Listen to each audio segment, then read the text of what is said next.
Channel. Hi guys, welcome back to my channel. If you're new here, my name is Rauha and today I'm joined by my friend Clinton from Nairobi, Kenya. Welcome to my channel. Guys, don't call me Clinton, call me Kid. Right, and before we begin today's video, you guys, I would like to give you guys this opportunity to please follow my friend's YouTube channel. His channel name is Open Road, but if you search Open Road, you won't get it. Just search Open Road Burundi. Okay? Thanks for coming. And if you're there, watch the first video you get, then right there, I'm from Life with Rauha. Thanks, guys. Exactly, so that is Open Road Burundi. Okay, don't forget that. And then do tell them that you came from my channel. Right, so today we are going to share our experience on Tanzania because he also did an African tour. I think he's been to 8 countries right now. 7 countries. Yes. Right, so he's been to 7 African countries, and we are just going to talk about a country that we have in common that we visited, and that is Tanzania. Woo! Go Tanzania. Right. Team Tanzania. I am a huge fan of Tanzania, so let's not even get into that. So I have a question for you. I'll start. What is the thing that you loved the most about Tanzania? I think, like I can say this for free, as the people in Tanzania are so nice. They're really nice. And as much as we speak the same language, it's not really the same language because the Kiswahili I speak is not the Kiswahili I speak. That's one thing I learned about Tanzania, about their people and stuff. But they're really nice and I love them so much. I made a lot of friends in Tanzania. Wow, Yes. you guys. Shout out to Tanzania. But how was your people. experience in Tanzania? Honestly, I loved Dar es Salaam. So we were in Zanzibar for 2 weeks and Dar es Salaam for 2 weeks. Okay. But I think I preferred Dar es because we really just had a nice experience there. We went to a confirmation party. We also went to some pubs to just see more of the nightlife and all of that. We met really nice people and there were a lot of fruits, you guys. Like, oh my goodness. If you know me personally, you know like I love fruits and vegetables.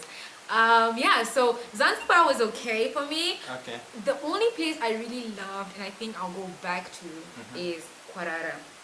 Now Kwarara is a little village in Zanzibar. Okay. We had actually gone there to volunteer with my brother and it was the people.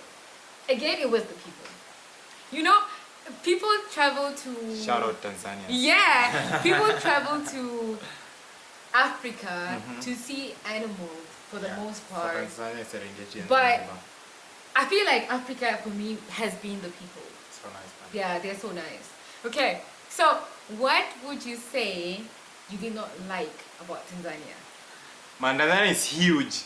I did like that in Tanzania. Moving from one side, because I stayed in Tanzania for, I don't know, was it 2 weeks? 2 weeks or 3 weeks, I'm not so sure.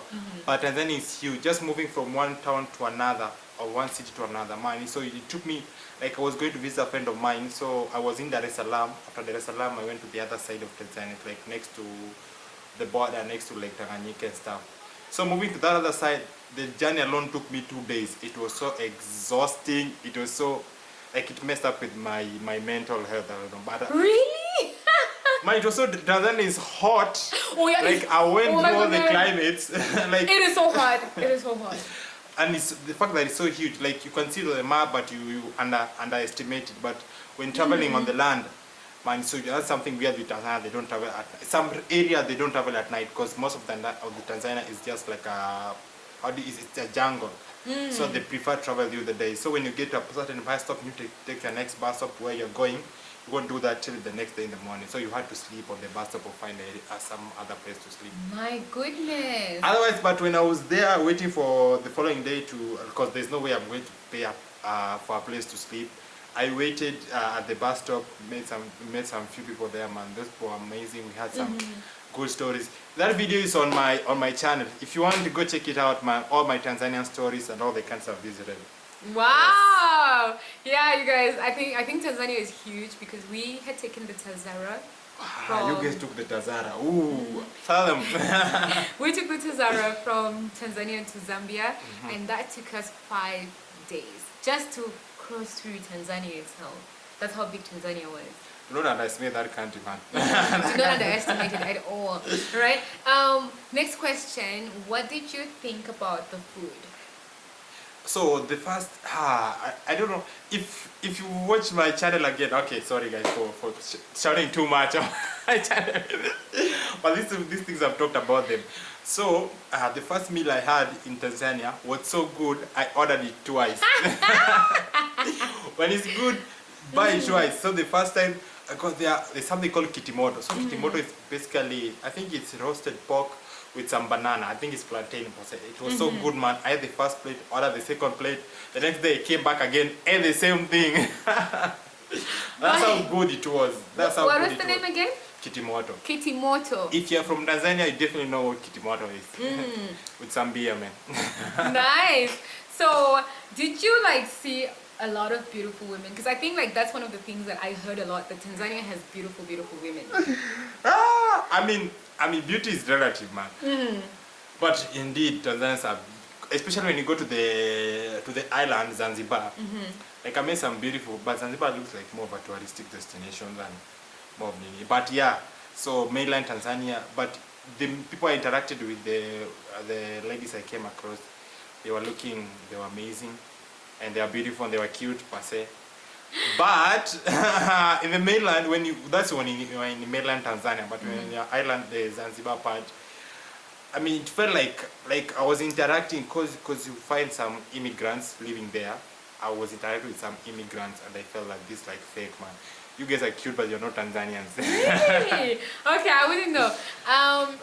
So my last question to Kid is, considering that you are from Kenya, having visited Tanzania, did you feel like there was a culture shock? Like something that you saw or experienced and you were like shocked by it?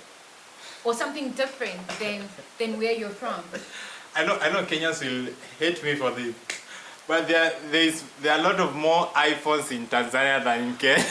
I don't know, but I don't know, this is like one of the lamest thing I'm saying, but to me, that's what I realized. Like when I go to Dar es Salaam, like everybody was using an iPhone. And these are the latest iPhone, whether iPhone 14, 13, 12, so 12 and above. You may find few people with using maybe iPhone 8, iPhone 11, but most of them are using iPhone. So and they told me it's actually cheaper buying an iPhone there, because I think the importation to the customer and everything is cheaper there compared to where my country is. So if you want to buy an iPhone and you're within the East Africa vicinity, kindly visit Tanzania.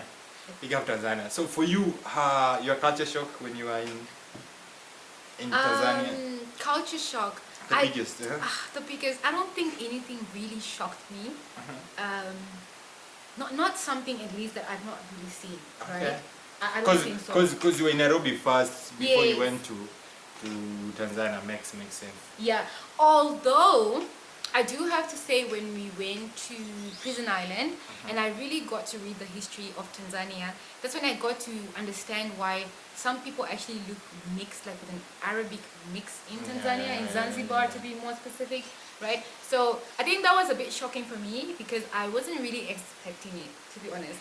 And I did also undermine the population of the Muslims in Tanzania. I think that was a culture shock. I wasn't shocked because they are Muslims, because I lived in Malaysia where it's predominantly Islam, you know. But I think I was just shocked because it's not every day you go to an African country and it's predominantly Muslim, especially in the central part and southern part. I think the Muslim zone is more at the top. At the north, Yes, at the northern part of Africa. So yeah, I underestimated the amount of Muslims. Till I got there and I realized, oh hey man, a lot of people are actually Muslims out here. And in Zanzibar, you cannot just go around wearing however and whatever. You can if you wanted to. I'm just saying you probably not feel 100% comfortable. So you do have to look at your wardrobe a bit. Of course, you can wear a bikini at the beach, but I'm talking about, like, let's say if you're moving around Stone Town or behind the beach itself, you see that a lot of people actually wear modestly. So if you're wearing some skimpy outfit, you might feel a bit out. No one is saying do not do it. I'm just saying, like, you know. So I didn't expect that. Okay, so the last question. Would you recommend Tanzania to anyone, and why would you recommend Tanzania to someone? I would actually. Okay. I would recommend Tanzania. I think Tanzania itself is really huge, and considering that we're only in Dar es Salaam and Zanzibar, I don't think we've even seen a portion of what Tanzania has to offer, because they're still the side of Kilimanjaro. I personally wanted to hike Kilimanjaro. Unfortunately, my teeth started acting up, and then I was in and out of the dentist for like a week. And that's what delayed us in Tanzania anyway. But yeah. Okay, cool. I'm done, man. Alright guys, so I hope you guys actually learned something, and if you want to ask something about Tanzania, or if you've got any questions about Tanzania, drop them in the comments and I will make sure to reply to each and every one. And if you've not subscribed to my channel or his channel, make sure you subscribe. Peace, And man. we'll see you guys in the next video. Ciao. Right.